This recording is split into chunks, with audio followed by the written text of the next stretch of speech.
Hi guys, welcome to Suhas Suma YouTube channel. ಇವತ್ತು Sunday special ಅಲ್ವಾ, ಸ್ಪೆಷಲ್ಗೆ ಅಕ್ಕಿ ರೊಟ್ಟಿ ಮತ್ತು ಬಾಂಗ್ಡಾ ಕರಿ ಮಾಡ್ತಿದ್ದೀವಿ. ನೋಡ್ತಿದ್ದೀರಾ, ಅಕ್ಕಿ ರೊಟ್ಟಿ, ಇದು ಬಾಂಗ್ಡಾ ಕರಿ ಆಲ್ರೆಡಿ ಇದೆ ನೋಡಿ. ಇದು ನಮ್ಮ ಸ್ಟೈಲ್, ನಮ್ಮ ಹಳ್ಳಿಲಿ ಯಾವ ಥರ ಮಾಡ್ತಾರೆ ಆ ಥರ ಮಾಡ್ತಿದ್ದೀವಿ ಅಷ್ಟೇ. ನೋಡಿ, ಬಾಂಗ್ಡಾ ಇವಾಗ ತಗೊಬಂದ್ಬಿಟ್ಟು ಕ್ಲೀನಾಗಿ ತೊಳೆದ್ಬಿಟ್ಟು ಕಟ್ ಮಾಡಿಬಿಟ್ಟು ರೆಡಿಯಾಗಿಟ್ಟಿದ್ದೀವಿ. ನೋಡ್ತಿದ್ದೀರಾ, ಅಂದರೆ ಚಿಕ್ಕ ಚಿಕ್ಕ ಬಾಂಗ್ಡಾ ಅಲ್ಲ, ದೊಡ್ಡ ದೊಡ್ಡ ಬಾಂಗ್ಡಾ ಇದೆ ಇದು. ಅದಕ್ಕೆ ಬೇಕಾಗಿರೋ ಅಂತಹ ಸ್ಪೈಸಸ್ ಎಲ್ಲ, ಐಟಮ್ಸ್ ಎಲ್ಲ ರೆಡಿಯಾಗಿದೆ.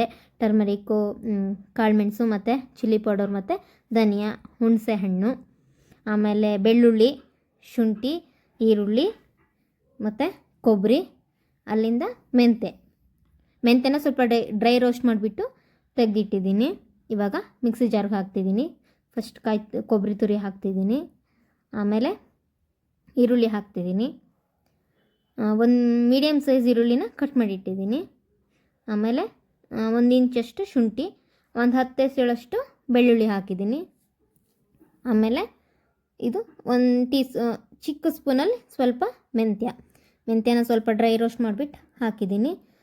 ಮೆಂತ್ಯ ಹಾಕೋದಕ್ಕೆ ಕಾರಣ ಅಂದರೆ ಅದು ಮೀನು ಸ್ವಲ್ಪ ಮೆತ್ತಗಿದ್ರೆ ಗಟ್ಟಿ ಆಗುತ್ತೆ ಅನ್ನೋ ಕಾರಣಕ್ಕೆ ಹಾಕ್ತಿದ್ದೀನಿ.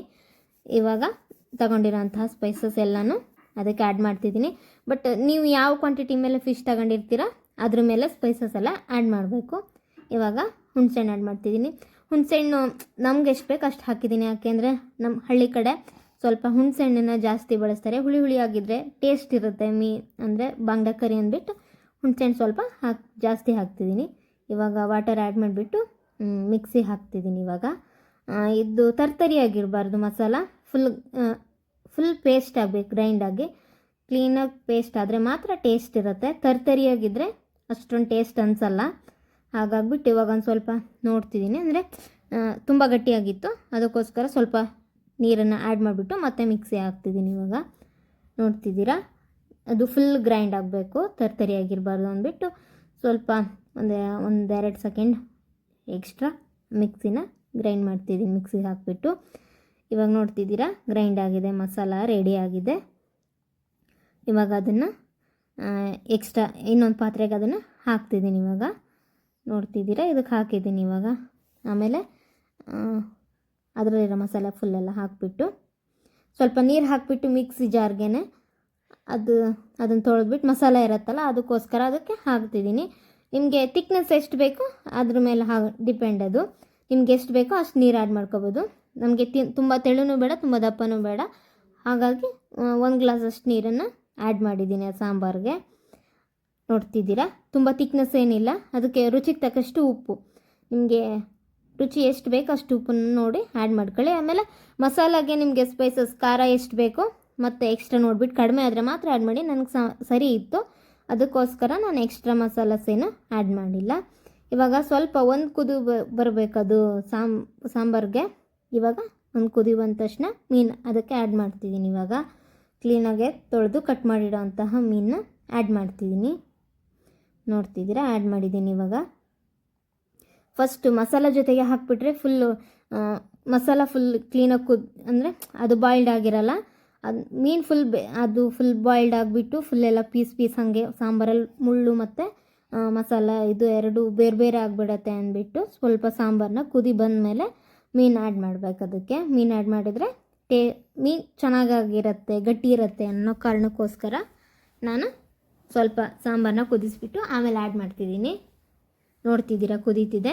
ಇವಾಗ ಒಂದು ಸ್ವಲ್ಪ ಎಣ್ಣೆ, ನಾನು ಆಲ್ಮೋಸ್ಟ್ ಕೊಬ್ಬರಿ ಎಣ್ಣೆನೇ ಯೂಸ್ ಮಾಡೋದು, ಅದಕ್ಕೋಸ್ಕರ ಕೊಬ್ಬರಿ ಎಣ್ಣೆನ 1 ಸ್ಪೂನಷ್ಟು ಕೊಬ್ಬರಿ ಎಣ್ಣೆ ಯೂಸ್ ಮಾಡಿದ್ದೀನಿ. ಅದಕ್ಕೆ ಟೇಸ್ಟ್ ಚೆನ್ನಾಗಿರುತ್ತೆ ಅಂದ್ಬಿಟ್ಟು.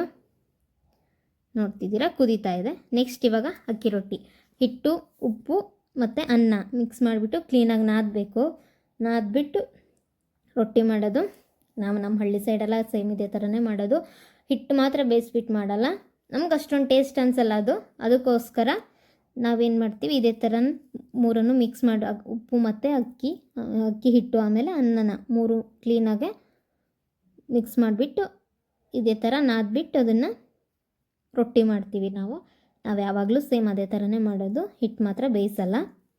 ಆಲ್ಮೋಸ್ಟ್ ಹಳ್ಳಿ ಸೈಡೆಲ್ಲ ಪ್ರಾಪರಾಗಿ ನಮ್ಮ ಶಿವಮೊಗ್ಗದಿಂದ ಆ ಕಡೆ ಏನೂ ಇದ್ದೀವಿ, ಸೇಮ್ ಇದೇ ಥರ ರೊಟ್ಟಿ ಮಾಡೋದು. ಅದಕ್ಕೋಸ್ಕರ ನಾನು ಇದೇ ಥರನೇ ರೊಟ್ಟಿ ಮಾಡ್ತಿದ್ದೀನಿ. ಹಿಟ್ಟು ಬೇಯಿಸೋದಿಲ್ಲ ಅಷ್ಟೇ, ಹಿಟ್ಟು ಮಾತ್ರ ಬೇಯಿಸ್ಕೊಂಬಿಟ್ಟು ರೊಟ್ಟಿ ಮಾಡ್ತಾರೆ, ಹಿಟ್ಟನ್ನ ಅಷ್ಟು ಬೇಯಿಸಲ್ಲ. ನೋಡ್ತಿದ್ದೀರಾ, ಈ ಥರ ಮಾಡಿಬಿಟ್ಟು ಉಂಡೆ ಮಾಡಿಬಿಟ್ಟು ಅದನ್ನು ಸ್ವಲ್ಪ ಅಗಲ ಮಾಡಿಬಿಟ್ಟು ಆಮೇಲೆ ರೊಟ್ಟಿನ ಕೈಯಲ್ಲೇ ತಟ್ತೀವಿ. ನೋಡ್ತಿದ್ದೀರಾ ನೀವು ಯಾವ ಥರ ಆಗಿದೆ ಅಂದ್ಬಿಟ್ಟು. ಅದನ್ನು ನಾದುವಾಗ ಕ್ಲೀನಾಗಿ ಅನ್ನ ಎಲ್ಲ ಫುಲ್ ಸ್ಮ್ಯಾಶ್ ಆಗಬೇಕು. ಸ್ಮ್ಯಾಶ್ ಆದರೆ ಮಾತ್ರ ಕ್ಲೀನಾಗಿ ಆಗುತ್ತೆ ರೊಟ್ಟಿ. ಹಾಗಾಗಿ ಫುಲ್ಲು ಕ್ಲೀನಾಗಿ ನಾದಬೇಕು, ಅನ್ನ ಮತ್ತು ಹಿಟ್ಟು ಎಲ್ಲ ಕ್ಲೀನಾಗಿ ಮಿಕ್ಸ್ ಆಗಬೇಕು. ನೋಡ್ತಿದ್ದೀರಾ, ಈ ಥರ ಎಲ್ಲ ಮಾಡಿಟ್ಕೊಂಡಿದ್ದೀನಿ ಫಸ್ಟು. ಆಮೇಲೆ ರೊಟ್ಟಿನ ತಟ್ಟಬೇಕು. ಇವಾಗ ನೋಡ್ತಿದ್ದೀರಾ, ಕವರ್ ಮೇಲೆ ತಟ್ತಿದ್ದೀನಿ. ನಾನು 2 ಕವರ್ ತೊಗೊಂಡಿದ್ದೀನಿ, ಕೆಳಗಡೆ ಒಂದು ಕವರ್, ಮೇಲ್ಗಡೆ ಒಂದು ಕವರ್, 2 ಹಾಕಿಬಿಟ್ಟು ಮಧ್ಯ ರೊಟ್ಟಿ ಇದೇನು ಬೇಸ್ ಮಾಡಿದ್ದೆ ಅದನ್ನ ಇಟ್ಬಿಟ್ಟು ತಟ್ತಾಯಿದ್ದೀನಿ. ಹಾಗೆ ಕೈಯಲ್ಲೂ ತಟ್ಬೋದು, ಬಟ್ ನನಗೆ ಸ್ವಲ್ಪ ಟೈಮ್ ಆಗುತ್ತೆ ಅಂದ್ಬಿಟ್ಟು ಈ ಥರ ಮಾಡ್ತಿದ್ದೀನಿ ಅಷ್ಟೇ. ನೋಡ್ತಿದ್ದೀರಾ, ರೊಟ್ಟಿ ಇವಾಗ ರೆಡಿಯಾಗಿದೆ. ಅದನ್ನು ತೆಗೆದ್ಬಿಟ್ಟು ಹಂಚಿಗೆ ಹಾಕೋಣ. ಹಾಕ್ತಿದ್ದೀನಿ ಹಂಚಿಗೆ. ಇವಾಗ ಹಾಕಾಯಿತು. ಸ್ವಲ್ಪ ಕ್ಲೀನಾಗೆ ಬೆಂದಮೇಲೆ ತೆಗೆಯೋಣ ಅದನ್ನು. ನೋಡ್ತಿದ್ದೀರಾ, ಹಂಚಿಗೆ ಹಾಕಿದ್ದೀನಿ. ಫುಲ್ ರೌಂಡ್ ಶೇಪು ಬರುತ್ತೆ. ಕ್ಲೀನಾಗೆ ಕವರ್ ಮೇಲೆ ಹಾಕಿ ತಟ್ಟಿದಾಗ ರೌಂಡ್ ಶೇಪ್ ಬರುತ್ತೆ. ಕೈಯಲ್ಲಿ ತಟ್ಟಿದ್ರೂ ರೌಂಡ್ ಶೇಪ್ ಆಗುತ್ತೆ ರೊಟ್ಟಿ.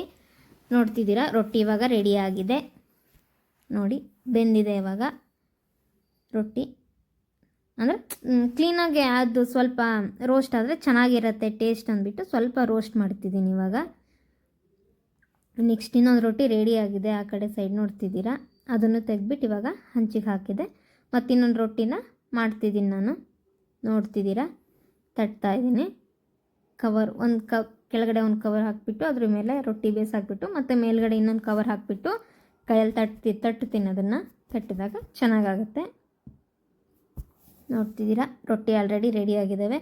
ಕ್ಲೀನಾಗೆ ಕವರ್ ಮಾಡಿ ಇಲ್ಲಿ ಕ್ಲೋಸ್ ಮಾಡಿಬಿಟ್ಟು ಇಡ್ತಿದ್ದೀನಿ. ಯಾಕೆಂದರೆ ಸಾಫ್ಟಾಗಿರುತ್ತೆ ರೊಟ್ಟಿ ಅಂದ್ಬಿಟ್ಟು ಇಟ್ಟಿದ್ದೀನಿ. ನೋಡಿ, ಇವಾಗಲೇ ರೆಡಿಯಾಗಿದೆ. ತಟ್ಟೆಗೆ ಸರ್ವ್ ಮಾಡಿದ್ದೀನಿ. ಎಲ್ಲರೂ ಬನ್ನಿ, ರೊಟ್ಟಿ ಮತ್ತು ಬಾಂಗ್ಡಾ ಕರಿ ರೆಡಿಯಾಗಿದೆ. ಎಲ್ಲರೂ ತಿನ್ನೋಣ. ಎಲ್ಲರೂ ಬಂದುಬಿಡಿ. ನೋಡ್ತಿದ್ದೀರಾ, ರೆಡಿಯಾಗಿದೆ ಇವಾಗ. ನೋಡಿ, please subscribe my YouTube channel.